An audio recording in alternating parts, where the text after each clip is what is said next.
When police look at these cases individually, they always reach the same conclusion. Just tragic accidents, they say.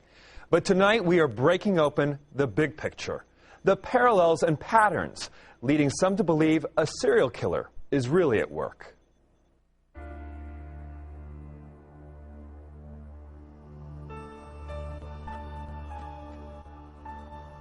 Some of the names and faces you may know: Chris Jenkins, Josh Guimond, Michael Knoll.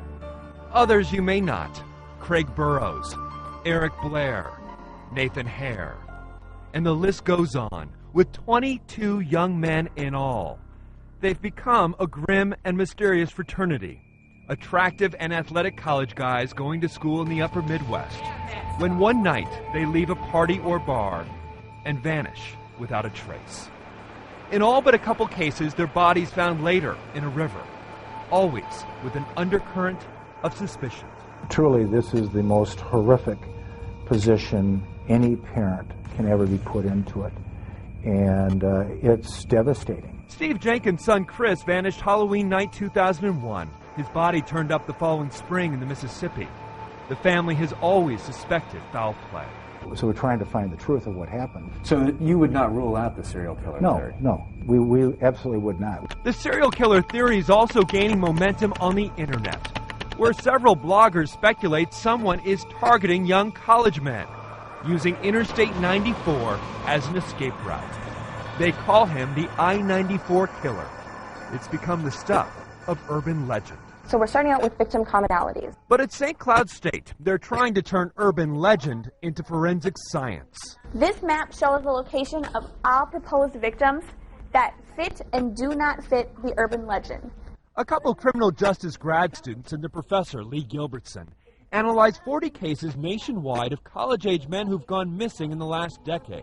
The next map is last seen location. Trying to connect the dots, looking for hidden details, strange patterns, and bizarre coincidences. Ladies and gentlemen, I would have to look at that graph and say that, again, moonlight is a contributing factor. They found half the cases, 22, share a common thread. The young men vanished near I-94. Roughly 95%, which would be 2 standard deviations, of the data lies within 50 miles of the interstate. Even more curious, the case chronology follows a yearly cycle, moving east to west, then back again. Goes from East Lansing to Eau Claire, west to Minneapolis, back east to Eau Claire, west to Collegeville. And all roads lead to Crosse, Wisconsin, where 5 men have been found dead in the Mississippi. In fact, there is a cycle in there, a chunk in there that's east, west, west, east, west, east, that repeats itself twice. What does that tell you? That's not by accident. But it's not just where they vanish, it's also when. The moon is never full, not even close. They all vanish between September and May, with gaps around Christmas and spring break. If the urban legend is going to have any weight, then the hunter is going to hunt during hunting season. So hunting season is defined by the school year. And when Professor Gilbertson charted the actual days of the month the students vanish, he made a startling discovery. The cases cluster, occurring mostly during the beginning of the month. Somebody's picking those days, and I think those days are related. What do you make of that? I mean, what's your explanation for that? Right there is stronger evidence for the serial killer argument. He has an extremely religious mother. The researchers even developed a profile of a serial killer. A white male between 37 and 42, medium height and weight, maybe a salesman who travels I-94, someone who's killing to relive a traumatic experience, maybe a sexual assault that happened to him in college. He's going to pick the type of people that represent himself when he was victimized. This individual's profile certainly jumps out at you. Private Detective Chuck Lesh, who's worked the Jenkins case, even has a suspect in mind. Just 2 months before Jenkins vanished, police arrested this man, who we're not identifying, for terroristic threats. A 37-year-old man who lived for a time on Nicollet Island just a stone's throw from where Jenkins' body was found. According to the police reports, he has obsessive thoughts of being a serial killer and going on a killing spree, sympathizing with the likes of Jeffrey Dahmer, John Wayne Gacy, and Ed Gein. His particular fantasy, to go across the country picking up young men, befriending them, killing them, by suffocating and drowning them. He was never charged with any crime in Minnesota, and police have never connected him with any of the victims. No. But the private detective says he fits the profile.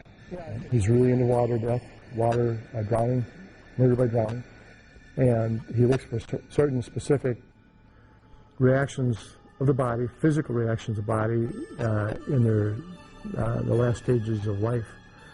And for some reason, that control factor, watching the struggle, watching certain physiological reactions by the body, gives this guy a lot of pleasure. The serial killer theory is intriguing, to be sure, but the cops who have looked at these individual cases say there's a simpler explanation, a more common culprit: alcohol.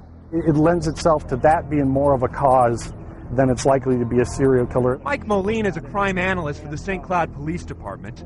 His interest in the serial killer theory was piqued by the Scott Radel case, who vanished in St. Cloud last February, his body recovered from the Mississippi. But overall, I would say I would lean the weight more towards it being binge drinking, cold weather, poor judgment, and bad circumstances that most of them have probably run into. Consider the case of Josh Guimond, who vanished from St. John's in Collegeville. No body's ever been found. Same with Brian Schaefer, who went missing just last month in Columbus, Ohio. And why are there no cases in Iowa? Why aren't there more in a university party town like Madison? And there's no reason why both theories, binge drinking and a serial killer, aren't compatible. Indeed, if there is a serial killer, he may have found the perfect crime, one that already has a completely plausible explanation.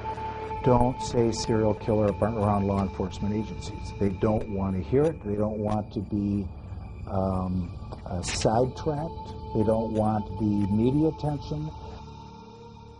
Minneapolis police don't give much credence to this serial killer theory, and were unaware of this man who said he wanted to go on a killing spree.